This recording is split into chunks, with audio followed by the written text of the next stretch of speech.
Hello, welcome to the Analyst Inside Cricket with me, Simon Hughes. And I'm Simon Mann.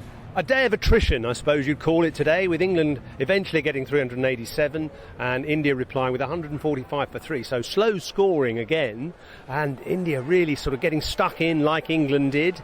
But I sort of feel like the balance of power might just be with England. It's incredibly hot, so it's a bit, I mean, the players must be wilting out there.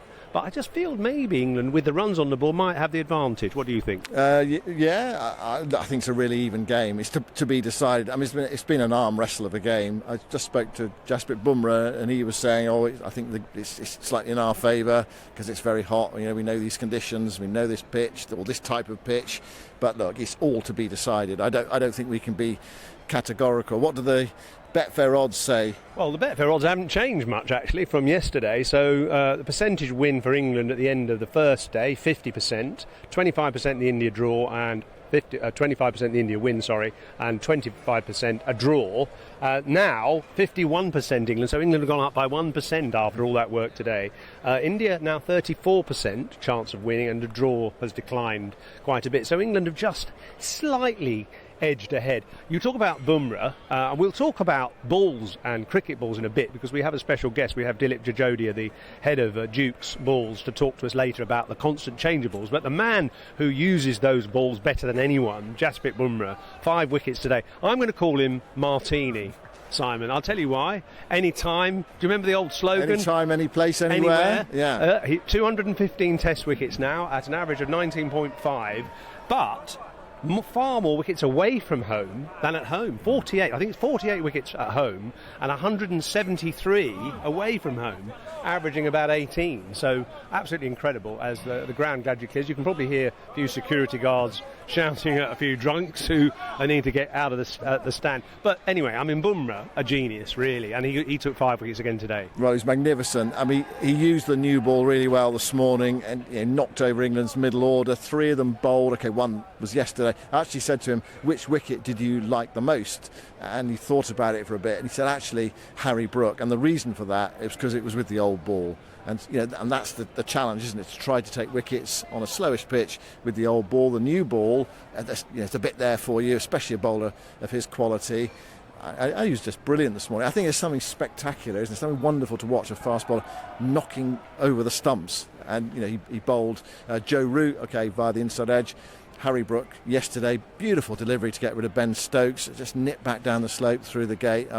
Wonderful bowling, and it was great actually to see him take that 5th wicket as well, to get on the honours board. I think I said to him, was that kind of that plan at the start? And he sort of said, no, well, not really, but he sort of sensed it was. And he said it really meant a lot to him to get on the honours board, because we don't come here very often as a team. You might only get 2-3 chances maximum to get on the honours board, and he's done it now. And a wonderful moment for him actually to get on the honours board here, testament to his brilliant skill. I mean, this waspish movement he gets both ways. No one else has been able to make the ball move apart from just early on today. And the other sort of highlight of the day, after obviously Joe Root getting his 100, his 37th 100 in the first ball of the day, the other highlight, Jofra Archer, his return, getting a wicket with his 3rd ball on his return, something like 1,400 days after bowling his last delivery in Test cricket. So a fantastic moment for the crowd, for Jofra himself, for England as well. And it was a classic delivery as well, wasn't it? I mean, a beautiful ball down the slope to the left-handed Jai as well. Pacey. Yeah, I mean, 90 miles an hour in that straight first away. Over. Yeah, in the first over, exactly.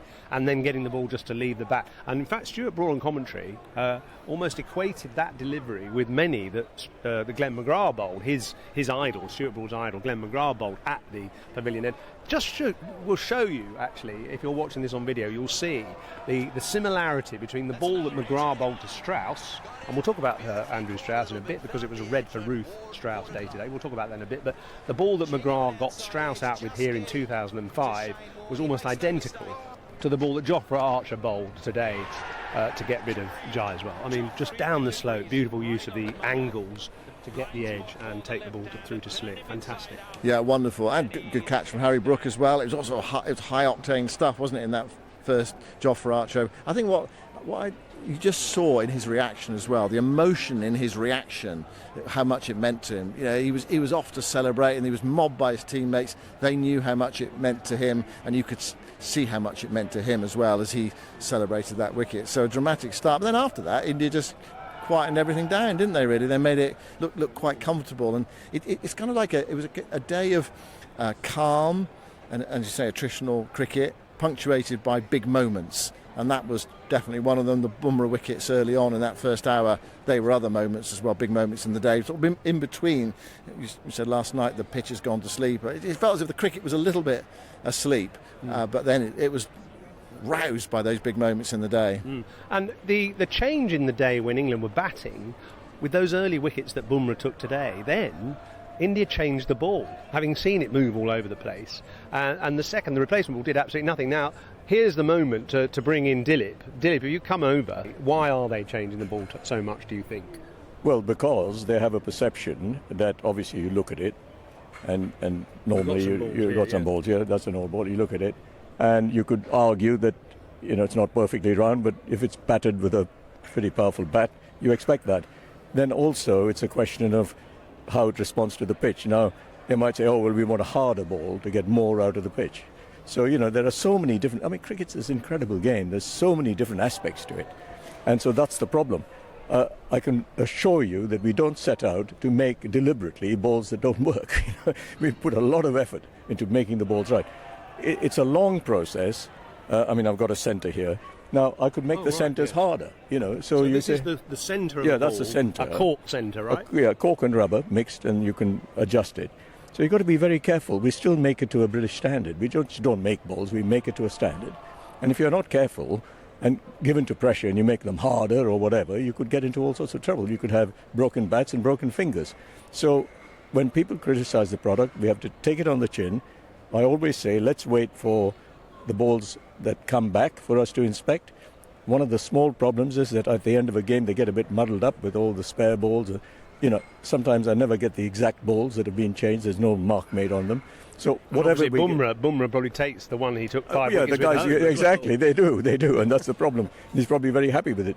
But, you know, if it comes back to us, you know, we cut it open, we'd look at it and so on. But the biggest problem with cricket balls is that because it's got this natural raw material, cows, this stuff in the middle, and then the workers who are all slightly different. And, you know, to be fair, this year we've got subtropical conditions, very dry, very warm. Now, frankly, I don't know about you, but my feet are feeling rather swollen in my shoes today. So I dare say that this thing might be getting a little swollen. So if it doesn't, you see, this is it.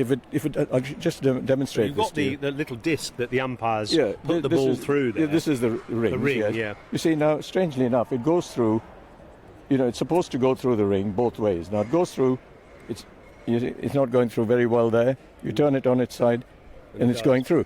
So it depends on your attitude. If you want it to fail, you can look at that and say, whoa, you know, that's failing. But really, unless it's really bad, I think, you know, you should just get on with it.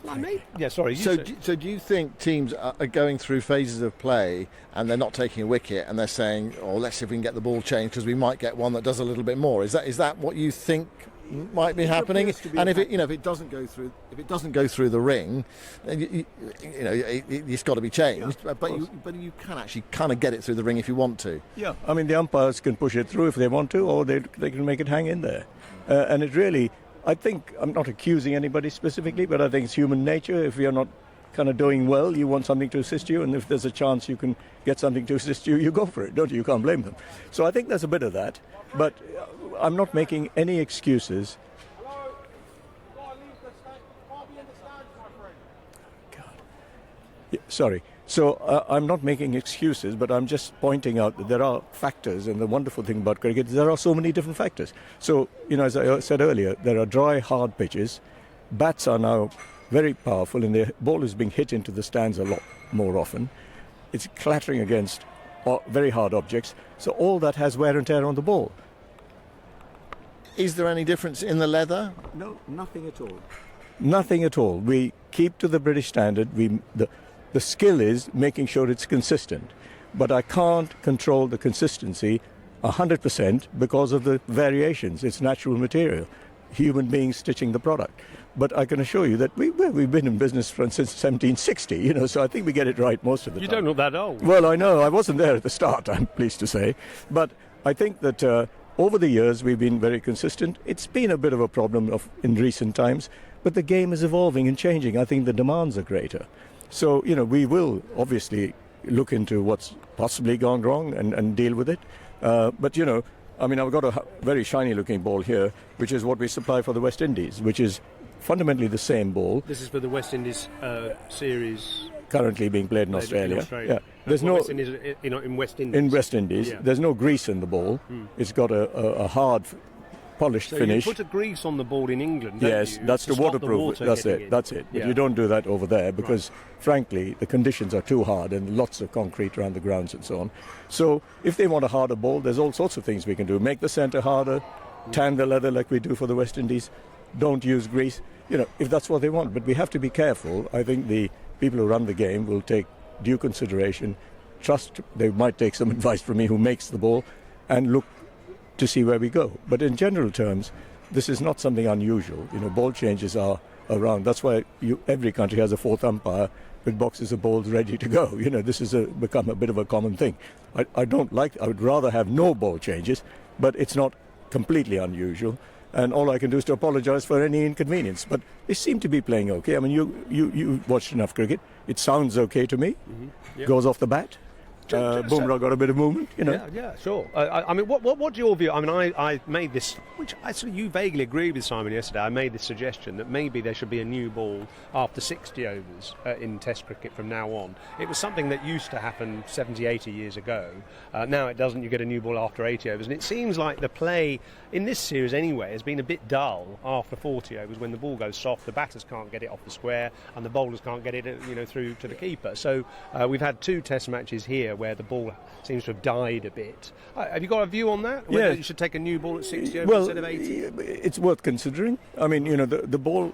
You wouldn't mind because it would mean making more balls. Absolutely, always in favour of that. I would suggest that the heat and the temperature might have something to do with it. I mean, this thing is going to be affected by heat. The cork. The cork centre. Yeah. Right. So that's one. So again, we shouldn't jump to conclusions. But there's no reason why there shouldn't be a discussion. Okay. Because at all levels, in the white ball, they have one from each end, don't they? So they adjust the rules. So it might be the time has come to look at it as an option. Mm-hmm. It might be that the captain could take it at 60 if he thinks it's necessary, or just let it go to 80. I don't know. These are the lawmakers who've got to, or the people who decide on the one final thing, just to finish on you. Now, the Indians have taken interest. They have the ball called the SG ball, which dominates Indian cricket. It's very hard. It's like a piece of rock, actually, isn't it? Now, you've had some meetings over in India, and it sounds as if they're starting to think about taking Duke's balls in India now. Yes, I think fundamentally they want some competition.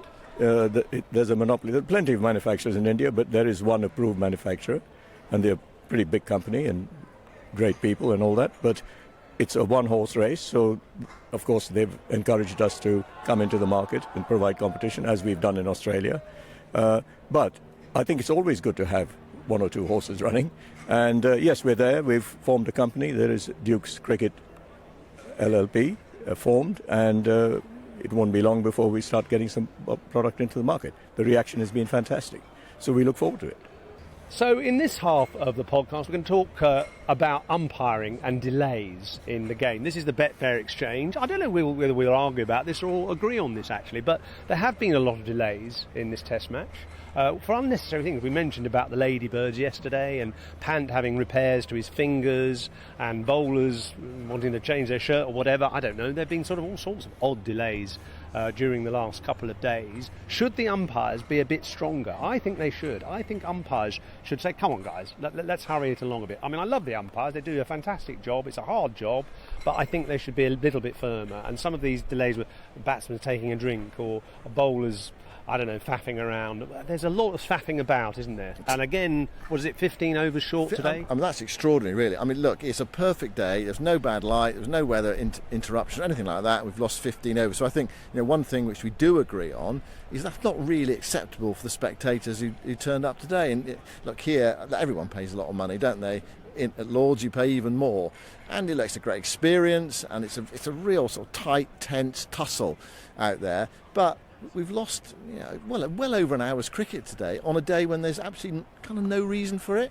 And there's one situation in particular where there was a wicket. It was the wicket of Jofra Archer, and next batter came out, Shoaib Bashir, and lo and behold, Shubman Gill was down on the ground receiving some treatment for perhaps a hamstring issue or cramp possibly, or a back issue, and he was being manipulated by the physio. It took about 7 minutes. Well, just bring on a sub-fielder and let Bumrah captain the side. You can kind of understand it if a wicket keeper's down, because then that needs a change of equipment, doesn't it? Or a batter gets injured. Are they going to continue? Are they going to retire hurt? But when it's a fielder, okay, if it's the captain, so what? When it's a fielder, they just have to go off the field and the sub-fielder comes on. I mean, it's utterly ridiculous. Yeah. And I just can't understand how that's allowed to happen. The umpires just say, right, come on, we need to keep going here. You need to go off the field. I mean, that's why you are allowed sub-fielders. So that was just absurd. And then we have had these other, the Stokes thing. I mean, that was bizarre last night, because he was down for quite a long time as well. And you thought, oh, this is a big problem. We talked about it last night on the podcast, and you were punting forward to think, well, what are England going to do if they can't bowl Stokes and this match and the other match? And lo and behold, he comes out and bats today and bowls. I mean, that was peculiar as well. He was here at 8:30 this morning bowling, wasn't he? I mean, that was utterly perplexing. I mean, the man must be made of, I don't know, kryptonite or whatever it is. Indestructible. Something, whatever it is, yeah. Is it kryptonite that is a good thing or a bad thing? I can't remember. Anyway, something good. He must be made of something amazing that his body can recover in that sort of time. Bionic. He's bionic. Yeah, that was another delay. Yesterday, Pant was injured. That took a long time. And then Pant comes out to bat tonight, and he has to have his finger restrapped, and that takes time as well. So it is frustrating for the spectators. Look, I appreciate it's a hot day, and it probably it's harder to get through on a hot day. But my Test Match Special colleague, Andy Zoltzman, he has got this idea, and it's not a bad idea actually. He said the people that should be fined for the slow over rate are not the players but the umpires. Imagine that. I mean, look, it's kind of a left field idea, but you can kind of see the intent behind it. That if the umpires have an incentive to get the game moving, then then it might move a bit quicker. But I do feel sorry for the umpires to some extent, because there has to be some sort of sanction, doesn't there, really, that works. And we've had World Test Championship points being docked, and even that doesn't seem enough, because teams not qualify for the World Test Championship as a result of it. I don't know. Look, it will only change when you do something like there's a severe run penalty, or you take a player off the field, or something like that. Well, I mean, in one-day cricket, if you don't complete your overs in, say, T20, you lose a boundary fielder, don't you, for the last over? And that can decide the game. But what's the equivalent of that in Test match cricket? Well, you lose a fielder again. I mean, you have to take somebody out of the slips, or you only have 10 on the field. I mean, it makes a big difference, actually, one less fielder. Yeah. I mean, sometimes with bowling at the moment, you need 13 fielders, so only 10. I mean, it's a licence to play shots. But what would the punishment be, and how long would it last for? So say, for example, that it was deemed that a team were 5 overs short on the day, or something like that, or whatever, or the next 5 overs the next day, you only have 10 fielders. I don't know, something like that. Yeah. Well, there's a rule, isn't there, which could have been applied today. When a batter is off the field, when a player is off the field for a certain length of time, when his team bats, he can't be batting until the same length of time has been expended as he was off the field for. So that's a rule. Maybe they could do that with slow over rates and penalising a fielding side for less fielders. Listen, I mean, it's one that we can discuss again. And if you've got a view on it, post it on this your YouTube video or on the blog or whatever. I mean, post it to us. But it was one that will take a lot more discussion, and we haven't solved it yet. No, I think one of the things as well, people say, it's boring talking about over rates and all that sort of thing. And that's probably people listening to the radio or on television, because they're not at the ground. They can go off and do other things. But if you're here, you're really, really conscious of the game just grinding to a halt. And so you have to help out the spectators. The other thing, of course, is England's cricket over the last 3 years has been so exciting. The game happens in a rush anyway, and there are lots of highlights during the day's play. I suppose what's happened in this game is the fact that because it's been quite attritional, you've noticed the stops in play more, because there hasn't been quite as much excitement, as much action outside of the stoppages, if you see what I mean. Yeah, that's true. So that could be one reason. But I mean, to be 15 overs short on a day's play, I mean, that's quite a lot, isn't it? Really, it is quite a lot. It means that well, we've got to try and make it up some other time. Maybe it will never be made up. Listen, anyway, there were some great moments today. We should pick on a couple of great bit of batting, actually. Jamie Smith, again, playing so well, and people already saying perhaps he should be up the order, batting at 6 instead of 7. I mean, he made the bowling look easy today, and he eased his way to 50, played beautifully. And I thought Bryden Carr supported him well. Yeah, Bryden Carr's played his best Test innings today. When I've seen him play, Bryden Carr, I think there's a batter in there, but he sometimes doesn't have, I don't know what it is, he doesn't seem to have that belief that he can just play normally. He feels he's got to like thrash it and play these sort of extravagant shots. Actually, when he does that, it doesn't really work. It's when he plays proper aggressive cricket shots that's when it really works. And for the most part today, that's what he did, and those runs were so valuable. You look at that partnership with Jamie Smith in the end result of the game, it might have a huge bearing on it. Bryden Carr's making his first Test half century today, and even then I thought he gave it away. Right at the end, he moved well outside off stump and tried to flick it through the leg side. I just got to think, just play properly, because you're good enough to do that. And he's got shots, he's got power, so he can clear the ropes. So the right ball is there, he can clear the ropes, no trouble at all. So he doesn't need to play in that really extravagant way that has actually got him out quite a few times. He got him out in the last innings at Edgbaston, for example. He's just trying a massive mow at it. Doesn't need to do that, but really vital runs. And that partnership with Jamie Smith, excellent. Smith again. He looks such a good player, doesn't he? I mean, he's at 7. It's working. He's getting lots of runs. You just don't want him to run out of partners, do you? That's all. I mean, at 7, he's liable to at times. Wokes is a proper player, although he got a duck today. And then you've got 3 bowlers, so you sort of do worry slightly that he could run out of partners a number of times. Well, he did in Edgbaston, didn't he? Because he was 184 not out. Yeah. So it's something to think about for England. Now, obviously, we've talked a bit about Jofra. It was a wonderful comeback from him. It's so exciting. I noticed, actually, the seats over to our left, your left there, in the grandstand, which were in the sun, full sun in the afternoon, empty. When England were pottering along the end of their innings, suddenly, when Jofra was bowling, England everyone came back, did they? Those seats were packed. Yeah. Every single person took this. He is true box office, and he really delivered, didn't he? And as you mentioned, not only the brilliant first over, but the celebrations was that sort of outpouring of relief and enjoyment and happiness, and obviously great satisfaction and a thrill, really, to bowl so well in that first over. He didn't add to his wickets, but I would like to just pick out one wicket today which I thought was a really impressive piece of cricket by England, and that was the wicket of Shubman Gill, who had been batting out of his crease to Chris Wokes in particular, and Jamie Smith decided, and it's quite tough I think, came up to the stumps to a 79-81 mile an hour bowler, and made Shubman Gill come back into his crease, and he was out of his crease to try and negate that possible movement that Wokes gets just on a good length. So Gill out of his crease to block that, back in his crease with Jamie Smith stood up to the stumps, and immediately gets an edge, and Smith took a really good catch. So, excellent piece of keeping and thinking by England and by Smith to get that key wicket of Shubman Gill. Now, in our fantasy teams, we started on the first day. You went for Gill as number 4. I went for Root, and there was a reason for that. I thought Root would be really hungry after a relative failure in the first couple of games, or certainly the second game.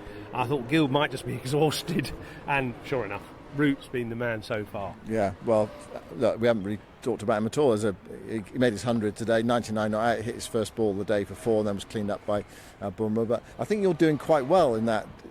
I haven't counted up. Well, yet, I just to sort of have a feel that you're ahead. Anyway, there's still plenty of time left in the Test match, but you're well ahead on the Root versus Gill head to head, which is how we sorted it out. It wasn't you couldn't have both. You could have one or the other. So I went for Gill in this Test match, looking at the past, and you went for Root, thinking about what might happen in the future. So yeah, you're well ahead at the moment. But yeah, such an important wicket. And what I liked about that as well, again, we saw great celebrations from both bowler, because that was a big moment for Chris Wokes, because he's had a difficult series so far, but he's struck such a key wicket to get England probably just ahead of the game, and great for Jamie Smith as well. When something like that comes off, it's a great feeling, isn't it? So both of them doing excellent things. Wokes bowling in, and then just one that went away a fraction to find the edge of Gill's bat, and Smith taking an excellent catch, standing up. I was thinking, what did the keeper ever stand up to you? Yours? Say that. Sometimes in one-day cricket, but I hated it. Yeah. Is that because is it because of your ego, or because it's to do with sort of depth and things like that? It just doesn't feel quite right. I mean, certainly it's ego. You don't want to see the keeper stood up because you think I'm bowling military medium trundlers, and they're going to be sort of having a cup of tea before they play me through the leg side. So it is a dent to your ego. But actually, also, I worry if I had the keeper stood up to me that he wouldn't get the edge, because the edge, when you're standing back and the guy edges it, he might have to dive one way or the other to take it. It's quite a thick edge. You can only really catch a thin edge. A very thin edge, which of course that dismissal today to Shubman Gill was. But I always worried that the keeper wouldn't be able to take those slightly thicker edges, and also, actually, it puts you under more pressure to make sure you're accurate, because if you slip one down the leg side, it's gone for 4 byes as well. So I think it sort of makes you just feel a bit more kind of almost claustrophobic, which is the idea with the batter, but it also affects the bowler. Yeah, well, it was a really key moment. Might prove to be one of the key moments in this Test match. One of those high points amidst all the attrition. Of course, the other thing as well, which we haven't talked about just yet, and it involves Joe Root, was one of probably the catch of the series so far. Sensational catch to get rid of Karen Nair, and I was kind of I was keeping an eye on Karen Nair, because I went for Nair over Pope. Pope made 44, Nair was on 40. I was thinking, I'm inching ahead of Yoza here, and then he nicked it, and a brilliant catch by Joe Root away to his left-hand side, which gives him the record for an outfield catcher in Test cricket, which is 211. So no one has caught more than 200, or as many as 211 catches. What a way to do it as well, with a brilliant grab like that. So again, it just emphasised it was a day of kind of high moments, and the rest was sort of on a sort of like a forgettable. Well, kind of, in a way, a big sort of low plane, big plane, and then just the high peaks every now and again. The Bumrah, the drama of the Bumrah interventions in the morning. Jamie Smith-Cast playing, really nicely, and then those wickets. And amidst it all, there was that KL Rahul who's doing the root roll, and he's what is he, 53 not out. I mean, he looks nailed on, doesn't he? I said this earlier in the series, didn't I? KL Rahul is going to get 100 tomorrow. I'm not saying he's definitely going to get 100 here, because he's still got a bit of work to do, but he just looks so calm. He looks made for this kind of battle, this kind of surface. So he's a key player for India tomorrow. And Rishabh Pant, with his finger injury, still comes out there tonight and plays a few big shots and looks potentially dangerous as well. I mean, it really is game on here. What are India? About 250 behind. I suppose the problem for them is that if they were to lose a couple of quick wickets, and they are quite a long way behind the game. So, a partnership now, and they're right back in. It could be a real brilliant slow burn of this. England will hope not. England will, I think, hope to get a lead, any sort of 50, 100 if they're lucky, whatever, and then build on that, and then really put pressure on India on that final day and that final innings. That's their game plan, a bit like India did to them at Edgbaston. Will the pitch break up, of course, is another question, which we'll find out over the next couple of days. So, as I said at the start, the percentages for England, just over 50% likelihood of winning. India now to 34%, and the draw 17. And on Betfair, wicket taking here, the most likely England leading wicket taker in the innings, it's 2-1 Archer, so maybe worth backing. But 7-2 Wokes and 4-1 Cass. No Bashir mentioned there, no Stokes. They're a bit lower down. Archer 2-1 leading wicket taker in this innings. What do you think? Well, he's got a chance, hasn't he? I mean, if he bowls anything like he did the first over. I suppose it's about how many overs he can bowl. I mean, Chris Wokes is kind of like the donkey, isn't he, in this innings? He's the workhorse. I'm going to tell him you said that. Well, I mean that in a flattering way. He's kind of like the rock-solid sort of base of this England bowling attack here, and he's got to do a lot of work, and he's done a lot of work so far. I thought he bowled in really good rhythm, actually, when he bowled at the pavilion end after tea, and that accounted for the wicket of Shubman Gill. I think it's one of those pitches where you can have the wickets spread around quite evenly. Everyone's going to have to play their part, aren't they? Everyone's going to have to chip in with one or two to get England that lead that they hope they can then build on to put pressure on India in the fourth innings. Of course, it was the Red for Ruth Day as well, the Ruth Strauss Foundation Day as well, so everyone dressed in red. I've actually got red socks on, you can't see them, but I did have a red cap earlier, but I didn't wear it. This shirt I'm wearing, it used to be red, but I've been to the washing machine a few times, and it's such a hot day, I thought, wow, what can I wear today? So I went with this. It's kind of acceptable, isn't it? I was there in I was there in spirit. You were there in spirit. And a word about Ruth Strauss. She was the most wonderful lady. I knew her pretty well. I knew the Strausses very well when they were a few years ago. And Ruth was just such a supporter to Andrew and to England. And she was such a great character, actually. So it is a wonderful cause to raise money for the Ruth Strauss Foundation. And I'll put a link to that at the bottom of the podcast notes. It must have been, I think, the hottest 2 days I've ever experienced at Lord's, actually. Well, Tuffers was out there for the pre-show today on Test Match Special, and he came in, he said, I have never known it hotter at Lord's. No. And it was a bit like, do you remember we were in Mumbai for the England-South Africa World Cup game, and England bizarrely decided to field in about 38 degrees and about 90% humidity and terrible air quality, and obviously got hammered. I mean, it was not quite as bad as that, but it is so hot here. So it's lovely to be in the shade at the end of the day. But we'll be back tomorrow in the full heat and glare of the sun. So will the players. We'll be back tomorrow to report on the third day's play. And don't forget, if you want to bet, you have to be 18 or over. Please bet responsibly. And those odds I gave you are accurate at the time of recording, around about, 7:30 p.m. tonight.